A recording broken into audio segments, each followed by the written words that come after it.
Well, before the snow hit, there was a lot of leaves to be picked up, and here's the last few days of it. Dr. Pepper, Mike Pepper, is out there, and I don't know how many trips he made with that red truck to the dump, but in the end of the day, it turned out pretty well.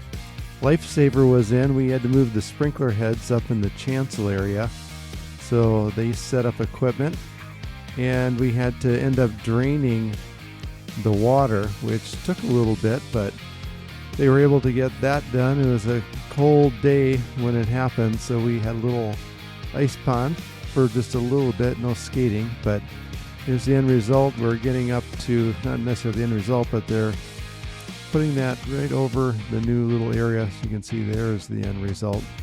Good work. Now we're set from the sprinkler perspective, and then on to getting the cabling for the broadcast hidden.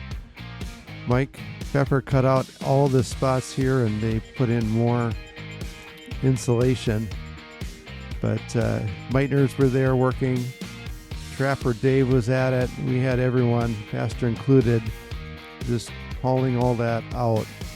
There's Jack doing some fine measuring here to know where to cut that piece out.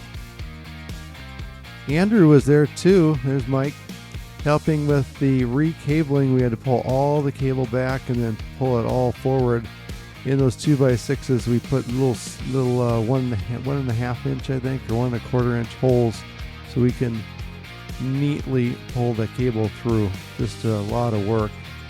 Needed to get some little light going, and Dave's got the right hat for it.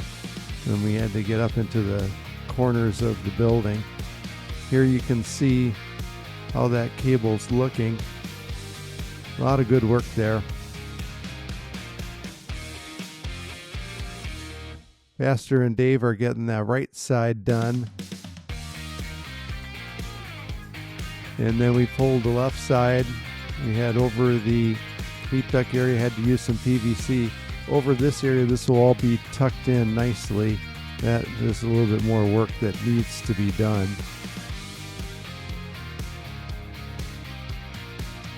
And here you can see almost a finished product of at least the sheetrock. Mudding's next, but here's Mike putting up the final piece.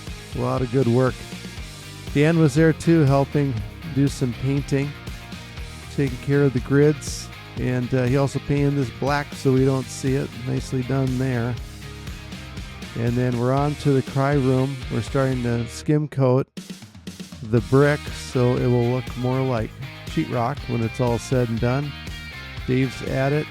He's become a master in a short period of time thanks to the training from Mike.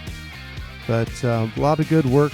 I know we're heading into the holidays, but really want to thank everybody. And just a reminder, we're trying to get that 100K match. If you have not had the opportunity between now and the end of the year, it would be wonderful if you could contribute. But thanks to everybody for all of your work and your financial support. Have a great day.